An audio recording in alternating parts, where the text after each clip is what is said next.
nosso pregador da noite, reverendo Ricardo. Talvez você já tenha procurado ele no púlpito aqui.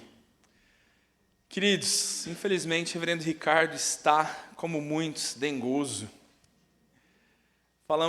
Nos falamos no meio da semana, o reverendo Ricardo me disse que ele e a esposa, os dois contraíram dengue, estavam acamados, muito debilitados, né? Como a maioria de vocês, porque eu ainda não peguei, né? Como a maioria de vocês ficaram.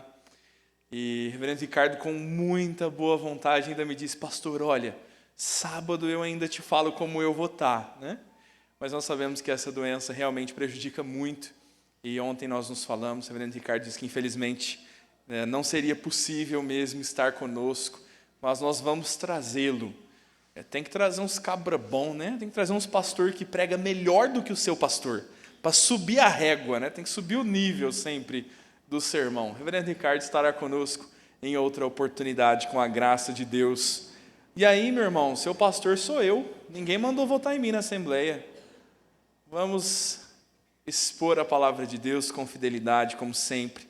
Quero pregar nessa noite aos irmãos no texto de Ruth, lá no Antigo Testamento, logo após Juízes, Ruth no capítulo de número 1. Falaremos sobre esta vida de Ruth e Noemi e como a misericórdia de Deus é presente. Ruth capítulo 1, versos 6 a 18. Veremos o meio do capítulo.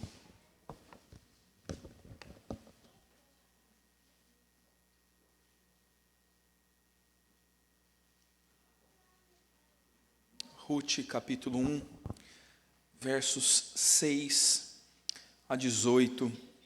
Eu vou fazer a leitura, peço que você acompanhe comigo. A palavra de Deus nos diz assim: Então se dispôs ela com as suas noras e voltou da terra de Moabe, porquanto nesta ouviu que o Senhor se lembrara do seu povo, dando-lhe pão.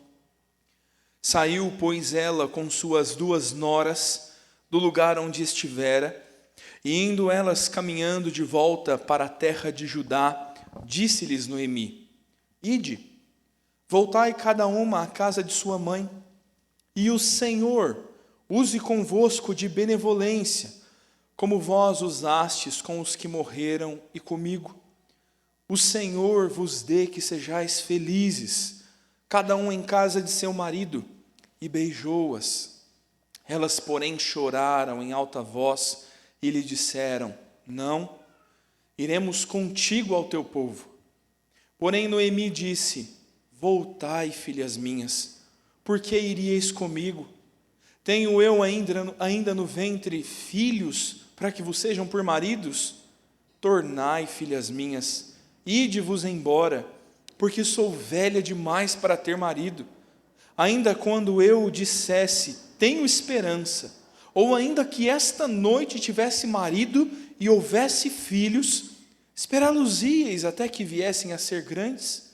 Abster-vos-íeis de tomardes marido? Não, filhas minhas, porque por vossa causa a mim me amarga ter o Senhor descarregado contra mim a sua mão. Então de novo choraram em voz alta. Orfa, com um beijo, se despediu de sua sogra, porém Ruth se apegou a ela. Disse Noemi: Eis que tua cunhada voltou ao seu povo e aos seus deuses. Também tu volta após tua cunhada. Disse, porém, Ruth: Não me instes para que te deixe e me obrigue a não seguir-te, porque aonde quer que fores, irei eu, e onde quer que pousares, ali pousarei eu. O teu povo é o meu povo, o teu Deus é o meu Deus. Onde quer que morreres, morrerei eu, e aí serei sepultada. Faça-me o Senhor o que bem lhe aprouver, se outra coisa que não seja a morte me separar de ti. Vendo, pois, Noemi que de todo estava resolvida a acompanhá-la, deixou de insistir com ela. Vamos orar, meus irmãos, mais uma vez. Deus de misericórdia, nós oramos ao Senhor, gratos, Pai, por poder cultuá-lo, por poder bradar em alta voz que nós serviremos ao Senhor com toda a nossa casa. Poder cantar, Senhor, que somos gratos por tudo que o Senhor tem feito em nossas vidas. E de fato somos. E neste momento, Pai, queremos pedir que, com misericórdia, com toda a compaixão que só o Senhor tem, que o Senhor fale aos nossos corações, que o Senhor nos instrua, Deus, o caminho que devemos andar. Oramos, Senhor, porque nossas famílias sofrem, Pai, com nossos pecados. Nós não entendemos tantas vezes nossos erros e nós carecemos da misericórdia do Senhor para nos conduzir. Nos lembramos ainda, Senhor, das ofertas alçadas aqui. Pedimos, Deus, que elas sejam exclusivamente usadas para a proclamação da Tua palavra. Que elas sustentem a igreja do Senhor, os obreiros que fielmente trabalham. Que esse dinheiro, Pai, seja usado para a manutenção do templo, para o socorro dos necessitados, para que cada centavo desse dinheiro dê glória ao Teu nome. Oramos por isso, Pai. Queremos servi-lo com toda a nossa vida e também agora ouvindo a instrução da Tua palavra. Nos fala, Deus, com misericórdia. É o que nós pedimos, no nome de Jesus. Amém, Senhor. Meu irmão, quantos casamentos você já ouviu esse sermão, hein? Quantas vezes você já ouviu onde fores irei eu? Rapaz, quer se declarar e ele solta este famoso texto da Escritura, que é originalmente escrito de uma nora para a sua sogra. Olha que você vê que desafio gostoso. Declama para a tua sogra: onde fores irei eu, onde pousares pousarei eu. Fala misericórdia não, hein, meu irmão? Vai ver que sua sogra está aqui na igreja. Seu sogro. Meu querido, nós como brasileiros temos relação entre sogros e genros como a pior possível, né? As mais toscas piadinhas são contadas sobre as sogras, sobre este relacionamento que pode ter com certeza seus percalços. Mas o fato, meu irmão, que nós nos pomos perante hoje é que essa expectativa de família margarina simplesmente não existe. A realidade que Ruth nos põe, meu irmão, ao pensar no mês da família, é que nenhum de nós vive aquela família do adesivo na tampa do porta-malas do carro. Papai, mamãe, 3 crianças e um cachorro. Nós não vivemos assim, meu irmão. A coisa não anda por aí. As nossas famílias são feitas de dores. Talvez uma das crianças já não esteja na tampa do carro. Dores. Nossa família é construída de agonias. Talvez aquela mãe não tenha sido a mãe que gerou essa criança. Talvez o pai não esteja na certidão de nascimento. Olha para você ver. Parece que o mundo não é um morango, né? As coisas não são tão simples. Parece que quando nós falamos de família, nós temos na mente aquela imagem de uma família americana dos anos 50, pintado em cores numa revista. Uma mãe que está ali mexendo, né, batendo um bolo, as crianças correndo para a sala, e o pai entrando pela porta da sala com um topete de gel, uma maleta de couro e o terno, chegando do trabalho. Querida, estou em casa.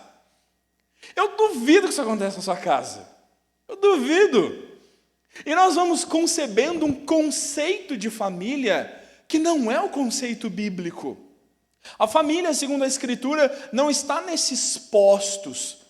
E talvez nós queremos estipular ideais de família que não vão ser alcançados.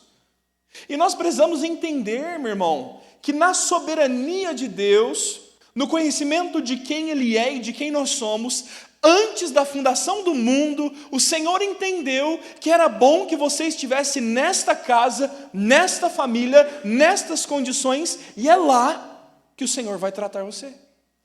Ou será que Deus teria errado a sua família? Ai, pastor, eu acho que errou. Eu, na verdade, deveria nascer numa casa rica, na Flórida, morar no quintal da Disney. E o anjo entregou, a cegonha entregou no endereço errado. Não, meu irmão. Deus trata com famílias imperfeitas. Deus trata com famílias improváveis. E tudo que nós temos é a graça e a misericórdia do Senhor sustentando nossas famílias. Por isso eu queria conduzir você nesta noite a pensar nisto, a olhar para esta realidade e pensarmos neste tema, a família na misericórdia e na aliança de Deus. As nossas famílias só subsistem na misericórdia e na aliança de Deus. Ruth é uma dessas cenas excêntricas de família que vão nos apontar misericórdia e aliança de Deus. Veja, meu irmão, que o contexto de Ruth é um tanto curioso. Ruth vive na época dos juízes, no tempo dos juízes, o texto nos conta isso. E nós temos Noemi como uma mulher que vai deixar a terra do povo de Deus e ir morar em Moabe. Noemi vai, por meio de Belém de Judá, direto para Moabe por conta de fome, de falta de pão. Vai morar entre os inimigos do povo de Deus. Veja que curioso. E lá, Noemi tem os seus filhos se casando com mulheres moabitas. E o texto nos narra que de desgraça é feita essa história. De dores e lamentos é feita essa história. Morre Elimeleque, marido de Noemi, verso 3 nos diz. Aquela mulher então se torna, como disse para você mais cedo, uma das classes sociais mais necessitadas dos tempos antigos, uma viúva. Mas ainda teria filhos com que os sustentassem, com que a sustentassem.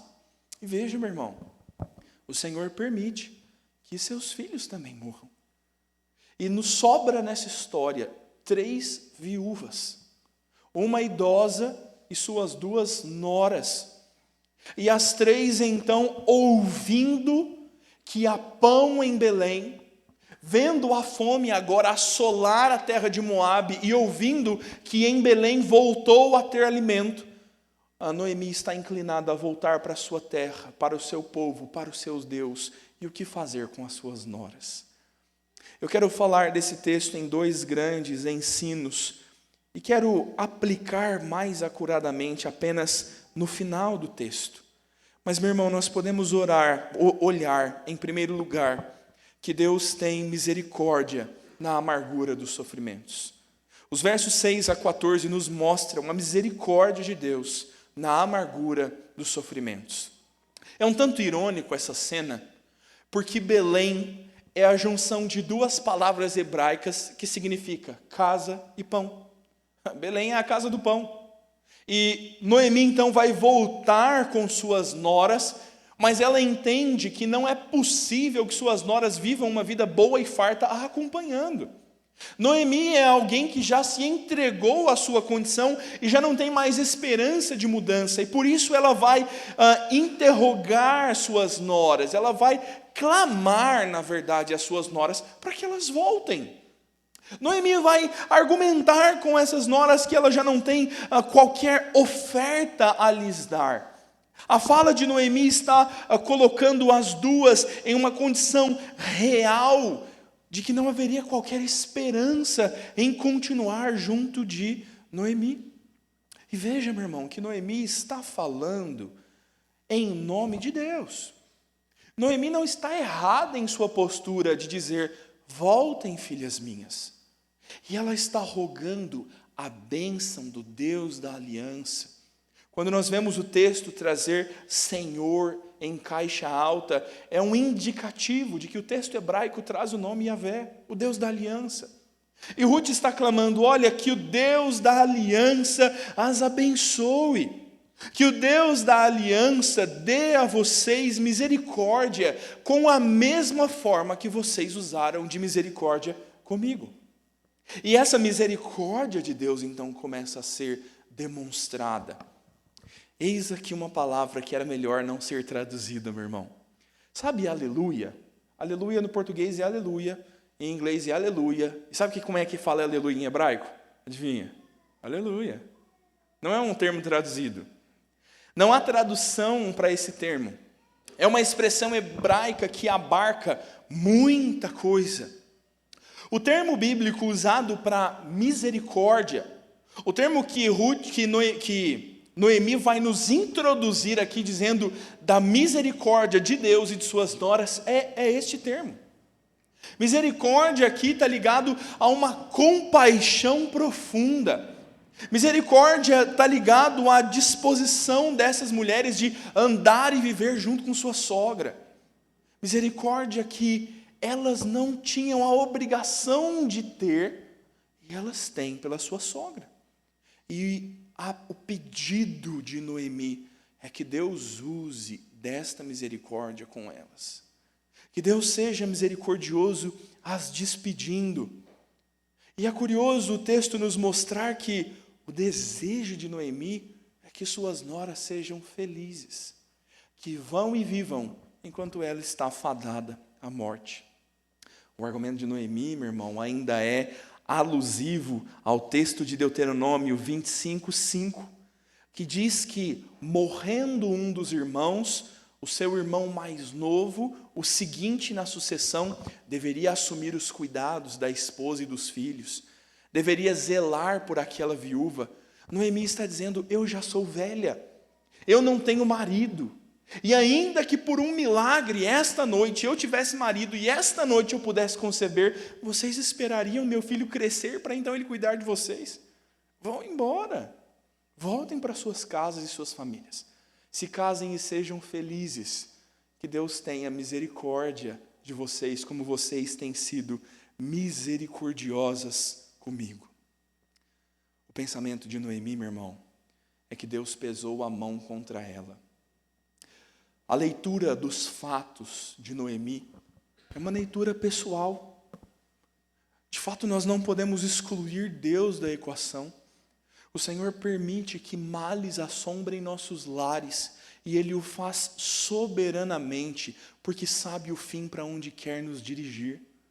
Mas Noemi, olhando para as permissões de Deus, passa a dizer: a minha alma está amarga por causa de vocês, filhas minhas. A minha alma está agora amargurada pela permissão de Deus e pelo sofrimento que nós passamos e vivemos.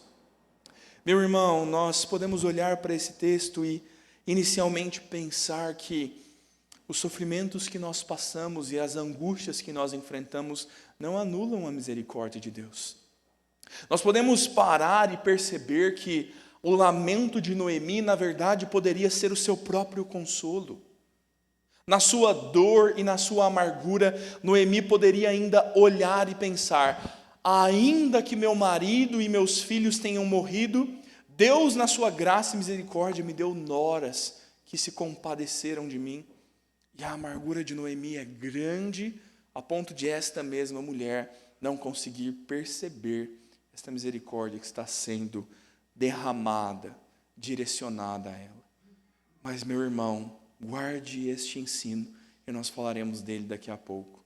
Existe misericórdia de Deus na amargura e nos sofrimentos dessa vida. O texto continua nos narrando um segundo ensino.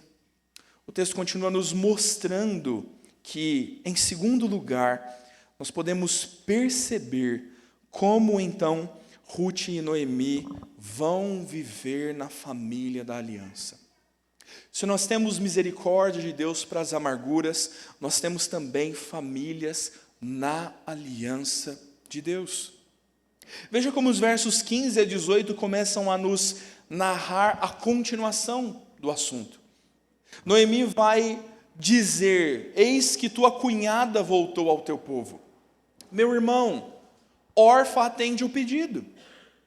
Orfa não peca quando atende o pedido de Noemi. Orfa não vai contra o Senhor, não está fazendo algo que não seja seu direito. Não há obrigação de Orfa a continuar junto de Noemi. E ela volta para sua casa, e ela volta para seu povo, e está tudo bem com isso.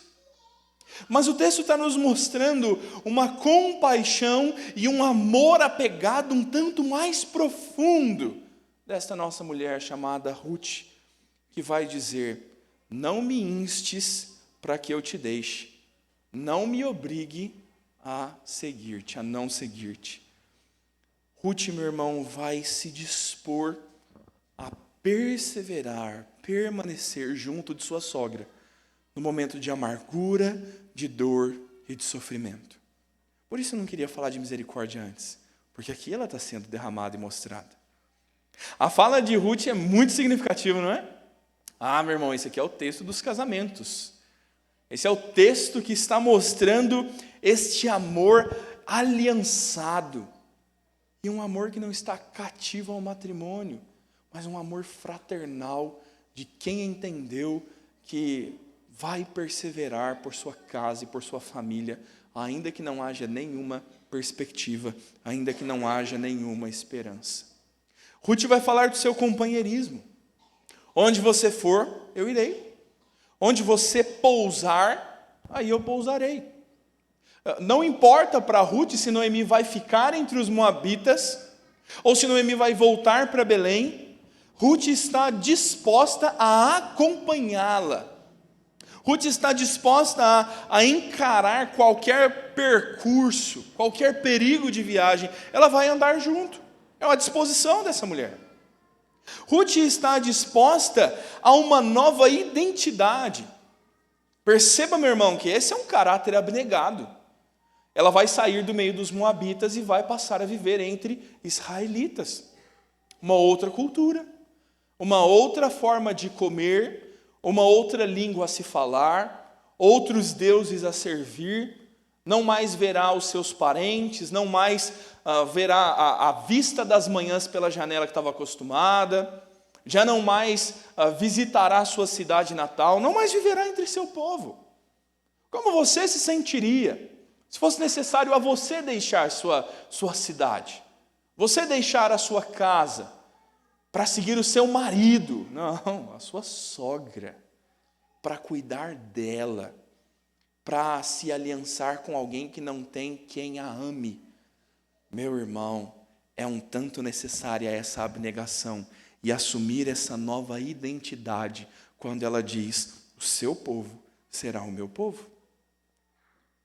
Veja como as famílias são desafiadas nisso. E Ruth agora vai chegar num degrau mais profundo. Porque a proposta de Noemi anteriormente é: minha filha, volte para os seus pais, volte para seus deuses. E agora, Ruth está produzindo uma confissão de fé. Ruth está declarando não só um relacionamento familiar, um amor apegado e abnegado à sua sogra, mas Ruth está nos mostrando que o convívio com Noemi, provavelmente a vida junto de seu marido e o testemunho da família, a levou a uma nova perspectiva sobre seus deuses.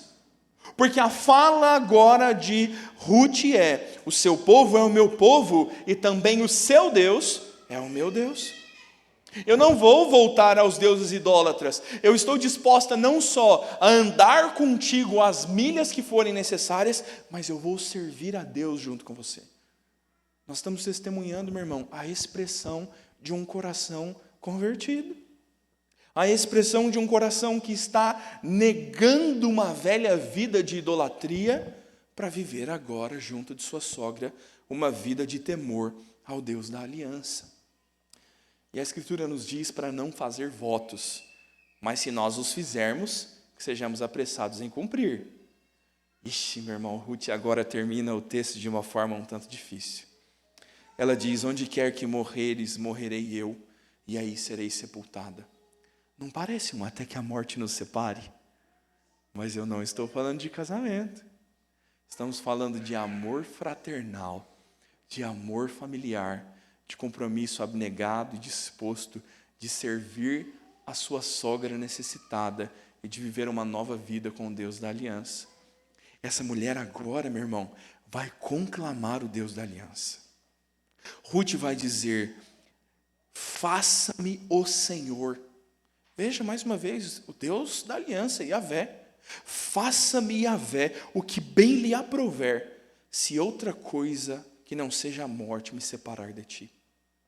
Ruth está dizendo: eu vou até o fim, eu vou em todas as consequências necessárias para estar junto contigo.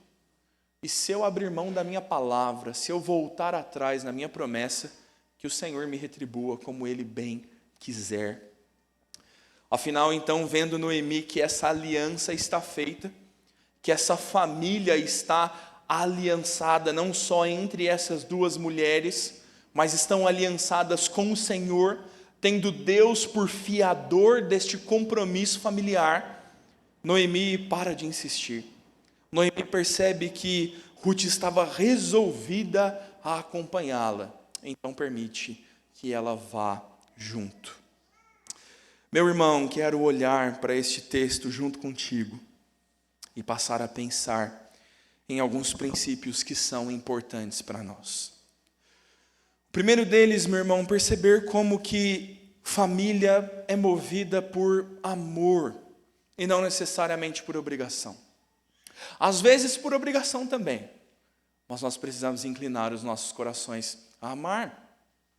A Bíblia, meu irmão, está nos mostrando um compromisso assumido abnegadamente por amor. Um compromisso que não está considerando a sua vida, os seus próprios benefícios, mas está se lançando em função do outro. Um amor que não tem nada a que ser pago, com o que Noemi retribuiria a Ruth. Não há nenhum benefício. A esperança dessas mulheres é continuar vivendo de migalha em migalha, de socorro em socorro, até o dia em que não haja mais e elas morram. Essas mulheres, meu irmão, na expectativa humana simplesmente, vão para Belém, como nós dizemos na nossa linguajar, tentar a sorte. Não há qualquer esperança. E ainda assim o amor abnegado de Ruth vai uni-la à sua sogra. É fato, meu irmão, que às vezes há pessoas difíceis de amar, não é? Às vezes existem casos na nossa família um pouco mais difíceis de amar. E, meu irmão, se nos faltar o amor como sentimento, que haja o amor como decisão de obediência. Quando a Escritura vai nos ensinar que o amor de Deus é manifesto no amor ao próximo. O Senhor Jesus está nos dizendo que nisto os homens saberão que nós somos seus discípulos, se nós nos amarmos uns aos outros. E esta é uma decisão necessária a nós, porque nós andamos em tempos de indiferença. Nós andamos em tempos de completa indisposição dentro do próprio lar. Nós agimos tantas vezes como se nossos filhos, cônjuges ou outras pessoas que convivem conosco fossem um fardo. Irmãos, filhos são tratados hoje como âncoras. Filhos hoje são mortos em função de uma carreira brilhante, de tempo para ter uma pós e um mestrado, ou trabalhar um pouco mais e comprar um sítio em Atibaia. Nós não entendemos o amor essencial que envolve o matrimônio. O amor que é abnegado, que se lança em função do outro.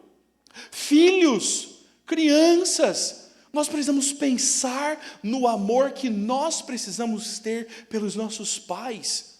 Quantas vezes seus pais deixaram de fazer para si mesmos e fizeram para você? Quantas vezes seus pais negaram seus próprios caprichos por amor a você e eles manifestaram o amor de Deus a você? Seus pais te amaram tanto a ponto de subir neste púlpito, crianças, e fazer um compromisso de ensinar a palavra de Deus a vocês por amor. E vocês precisam pensar que se a salvação dos nossos pecados é o mais importante que nós temos, nossos pais estão compromissados em nos ensinar a Cristo. E nós deveríamos amar nossos pais. Meu irmão, nós precisamos andar por este amor fraternal e abnegado. Nós precisamos, meu irmão, ter o zelo pela nossa casa e pela nossa família, como o Senhor Jesus o demonstra. Jesus nasceu numa família, meu irmão. Jesus veio encarnado na sua glória para manifestar todo o amor e a revelação de Deus numa casa.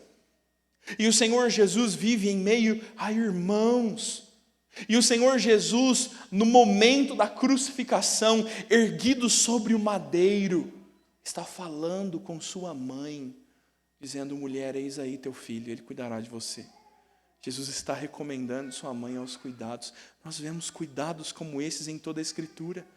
E por que nós nos negaríamos a viver desse jeito? Ame sua família, meu irmão. Mas deixe-me dizer ainda, não compactue com seus pecados. Se amar a sua família implica ou exige de você que você sirva aos mesmos deuses idólatras que eles, não faça. A Escritura nos diz diversas vezes: veja, se o teu irmão, se a tua irmã, se o teu pai ou a tua mãe te disser: vem, vamos, sigamos outros deuses, não vá. Nós não somos chamados, meu irmão, para uma complacência do lar. Nós somos tantas vezes tendenciosos a erguer este amor do qual eu estou falando em função da santidade. E por amor eu não mexo nos teus pecados, e por amor a mim você não mexe nos meus. E esse não é o amor bíblico. Não é assim que o Senhor Jesus nos ensina a amar fraternalmente, corrigindo uns aos outros em amor. Nós precisamos no lar passar a perceber que ali Deus está tratando os ídolos do nosso coração. Deus vai pôr um filho desobediente nas suas mãos para tratar os teus ídolos. Deus vai pôr um marido que não cumpre os teus caprichos para tratar os teus ídolos. Teu marido é fiel ao Senhor. Teu marido não descumpre os mandamentos bíblicos, mas talvez ele não faça aquilo que é do seu desejo e capricho, porque Deus quer prová-la, minha irmã. E nós precisamos ser corrigidos por Deus, e o Senhor há de usar os nossos relacionamentos para nos tratar. Deus há de operar nos nossos lares com misericórdia ainda para nos tratar em todas essas coisas. É curioso porque talvez você olhe e pense: pastor, mas esse amor abnegado de Ruth é mais fácil porque Noemi é crente. É verdade, meu irmão? É verdade. Mas como a Escritura recomenda a maridos e mulheres de cônjuges ímpios? O que a Escritura diz para eles? A Escritura diz assim, fique lá. Fique lá. Porque pela esposa santa, pelo marido santo, os filhos são santificados. Fique lá, porque pelo teu bom proceder, pelo teu testemunho, pela tua palavra evangelística, lá o Senhor será pregado. Meu irmão, eu não sei quais pessoas difíceis estão na tua casa. Eu não sei quais casos você tem. E eu tenho certeza que para cada caso difícil da sua família que você contar, eu tenho um para contar também. E a gente pode fazer uma disputa, varando a madrugada, de qual família é mais complicada. E meu irmão, o que o texto está nos mostrando, não é que nós deveríamos amar nossas sogras, entre aspas, não deveríamos amar os membros da nossa família porque eles são crentes e amáveis. Isso até os ímpios fazem. Isso até os ímpios fazem. O desafio, meu irmão, é amar quando a gente é difícil. E deixa eu te contar um negócio. Sabe quem que é a pessoa difícil lá da sua casa de verdade? Adivinha? É você. Se nós passássemos a viver como Cristo, se nós fôssemos abnegados, se nós estivéssemos dispostos a por nós mesmos fazer o que deve ser feito, nós não deveríamos estar preocupados em nos queixar do outro. O Senhor está chamando você à responsabilidade, não o teu marido. Eu não quero que você venha no meu gabinete se queixar do teu marido, eu quero que você venha falar dos teus pecados. Aí eu vou falar com o teu marido, não tem problema. Mas como é que está o teu coração? Como é que está a tua disposição? Será que o problema da tua casa não é a tua indisposição em amar? E meu irmão, eu queria que você realmente entendesse misericórdia essa noite. Essa talvez seja uma das maiores razões pelas quais nossos lares estão quebrados, porque nós não temos misericórdia. Filhos, jovens, crianças, vocês têm misericórdia do pai de vocês? Deixa eu contar um negócio para você. Vou falar bem baixinho aqui para o seu pai não ouvir. Seu pai é um pecador. Você sabia? Sabia que seu pai é um pecador? Deixa eu contar um negócio para vocês. Seus pais vão errar com vocês. Eles vão errar com vocês. Eles vão mirar no melhor possível e ainda assim eles vão falhar. Será que vocês deveriam odiar seus pais porque eles falharam com vocês? Meu irmão, nós queremos viver o matrimônio como se nós fôssemos alecrins dourados, intocáveis. Nós somos complacentes com os nossos erros. Nós somos misericordiosos conosco mesmos. E somos prontos a acusar e exigir dos pecados do outro. Meu querido, deixa eu te falar uma coisa. Todos os aconselhamentos matrimoniais que eu fiz nesta igreja, enquanto seminarista e com todos os amigos que conversei antes do ministério, todos estão focados nos pecados do seu cônjuge e não têm olhos para enxergar seus próprios erros. Nos falta misericórdia. Falta misericórdia, meu irmão. Falta misericórdia para você perdoar seu pai, para você perdoar sua mãe. Sabe aquele seu irmão? Ai, não falo com meu irmão. E nós nos orgulhamos. Há 10 anos eu não falo com meu irmão. Nós nos orgulhamos disso. Nos orgulhamos de quebrar nossos lares. Quando nós deveríamos ser os primeiros a misericordiosamente perdoá-los. E tantos há, e talvez o argumento seja, pastor, mas ele é ímpio, ele não está arrependido, e Cristo nos perdoou porque nós estávamos arrependidos. Cristo nos perdoou quando nós éramos pecadores, quando nós éramos inimigos de Cristo, nós estávamos no reino das trevas, e Cristo estendeu a sua mão num profundo lamaçal e nos arrancou de lá. E nós, como crianças, esmurrávamos o rosto de Cristo. Pense nessa ilustração. Há um conceito comum em aldeias indígenas, ouvi falar muito sobre aldeias indígenas essa semana. Há um conceito comum nas aldeias indígenas em que os pais não corrigem seus filhos. Os pais não corrigem seus filhos. Às vezes a Índia está ali cuidando da filha, e o missionário nos testemunhando que ela pega a criança no colo e a criança soca a cara da mãe, tudo, puxa o cabelo da mãe, e a mãe põe a criança ali. A mãe não corrige, porque ela crê que algum espírito vai corrigir o seu filho. Os filhos estão entregues ao cuidado dos espíritos, né? Então é preciso correção. Nós às vezes andamos assim, meu irmão. Nós estávamos assim, inimigos de Cristo, nos debatendo no nosso pecado, quando Cristo misericordiosamente estendeu a mão e por amor nos corrigiu. E Cristo nos educou, e Cristo nos trouxe para a família da aliança por misericórdia. E você, meu irmão, é filho do pecado por natureza. O que nós merecemos é estar debaixo da ira de Deus. E o Senhor misericordiosamente foi lá e nos alcançou. E nos trouxe para o reino do Filho do seu amor. Para a família da aliança. Cristo foi misericordioso conosco. A minha pergunta é, por que nós não somos? Se Cristo foi tão perdoador conosco, por que nós não somos? Porque você seria tão duro no teu lar? Porque você seria tão intransigente em perdoar alguém de um pecado tão menor do que aquele que Cristo te perdoou? Meu irmão, é difícil a vida com Jesus.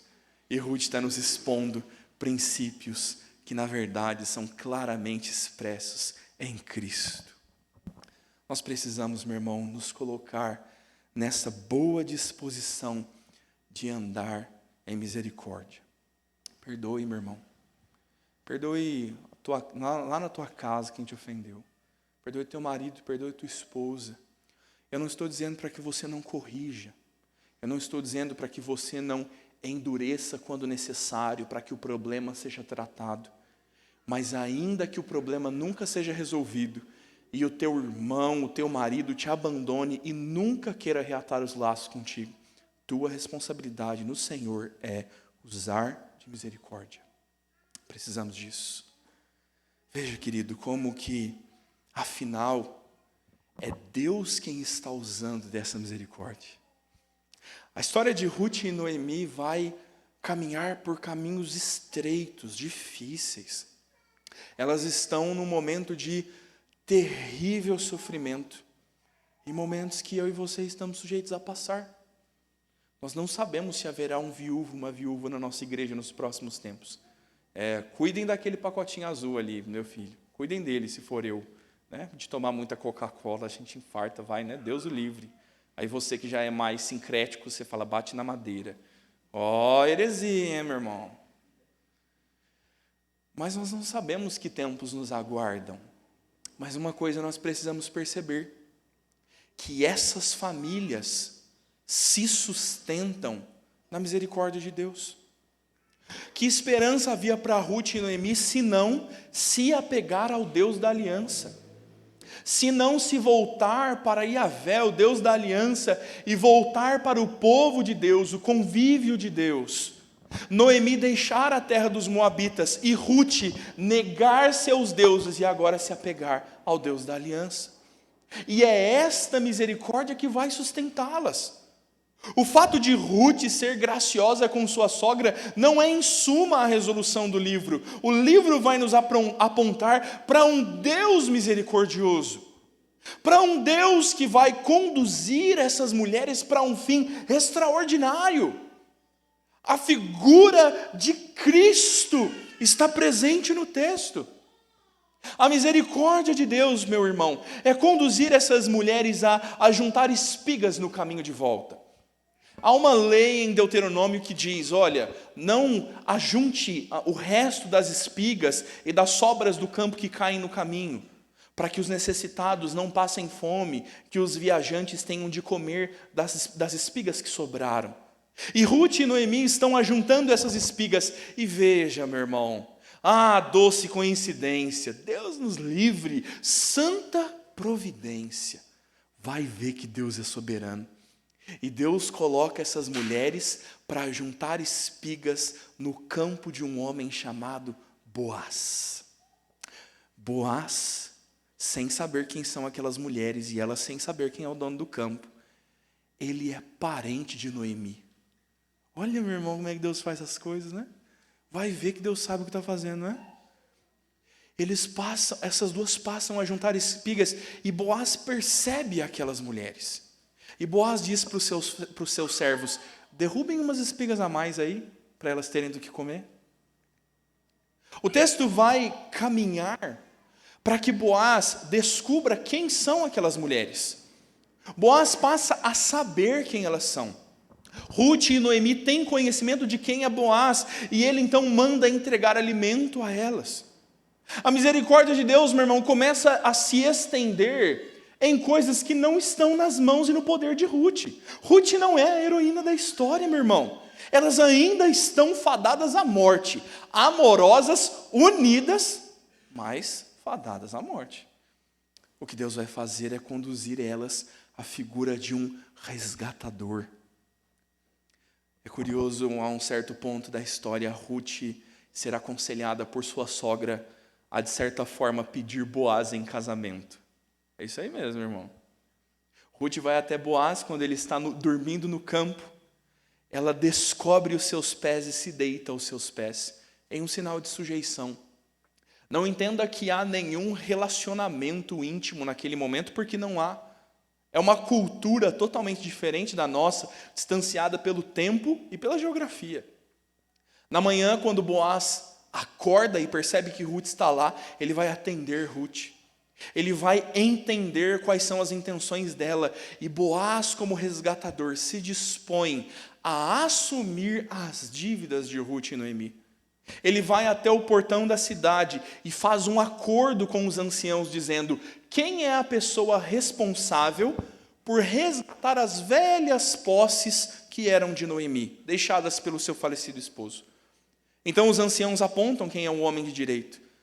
Boaz vai ter com ele, negocia com ele, e ele não tem intenção de assumir Ruth em casamento. Boaz então faz acordo com os anciãos, dizendo: eu vou resgatar aquilo que foi perdido por essas mulheres, eu vou assumir a responsabilidade sobre Ruth e, consequentemente, sobre Noemi. Eu estou te falando, meu irmão, que a lacuna cultural é grande. Sabe como eles selam um acordo? Trocando sapatos. Boaz tira o seu sapato e dá para o cabra. está ali a promissória. As coisas não funcionam assim nos dias de hoje. Mas, meu irmão, Deus ergueu um resgatador. A misericórdia de Deus está manifesta ali, quando duas mulheres fadadas à morte são alcançadas por um misericordioso resgatador, que as traz de volta para uma família, que as inclui completamente na família da aliança. Quem está fazendo isso é o Senhor.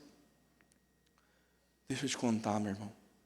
Nós estávamos perdidos nos nossos pecados. Nós estávamos alheios à vida de Deus.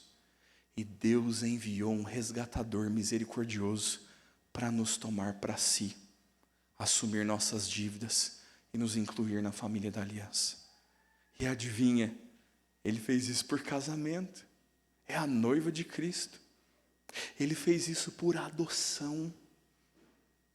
Nós que éramos estranhos à família de Deus, em Cristo fomos adotados e acolhidos na família da fé. Todo crente é adotado, meu irmão. Tem essa crise, né? Já te contaram que você é adotado? Deixa eu te contar hoje, você é adotado. Você não nasceu filho de Deus, você é adotado. Eu ouvi uma história tão maravilhosa que eu não poderia deixar de compartilhar com vocês. Um homem de Deus vinha contando que nos idos de 1980, 1970, houve um surto de lepra, hanseníase, lepra, no Acre, meu irmão. E o governo, não tendo muito com que lidar, a forma como lidar com isso, o governo começou a construir algumas vilas de cidades. Pense nisso. Algumas vilas de cidades para acolher aqueles leprosos, para que lá eles pudessem ser separados do convívio comum e lá pudessem ser medicados. Esses, podemos dizer, leprosários, esses lugares afastados, distantes, no interior do Acre, passaram a ser cuidados pelo governo que administrava os medicamentos necessários. E aqueles medicamentos tinham um efeito colateral, o aumento de libido. Pense que coisa terrível. Você tem gente pecadora e problemática como sempre, afastada pela doença do convívio comum, isolado num pequeno povoado, num canto. E neste lugar, agora com uma medicação que aumenta em muito a sua libido. O terrível resultado disso, meu irmão, são casos de incesto, de abusos, doloroso. A situação parece só piorar. As crianças que nasciam desses abusos e dessas crises eram tiradas de seus pais, não tinham condições de cuidar. E então, recolhidas de seus pais, eram levadas para abrigos, creches ou orfanatos, que o próprio governo precisou construir para receber as crianças vindas já nessa grande tragédia e miséria.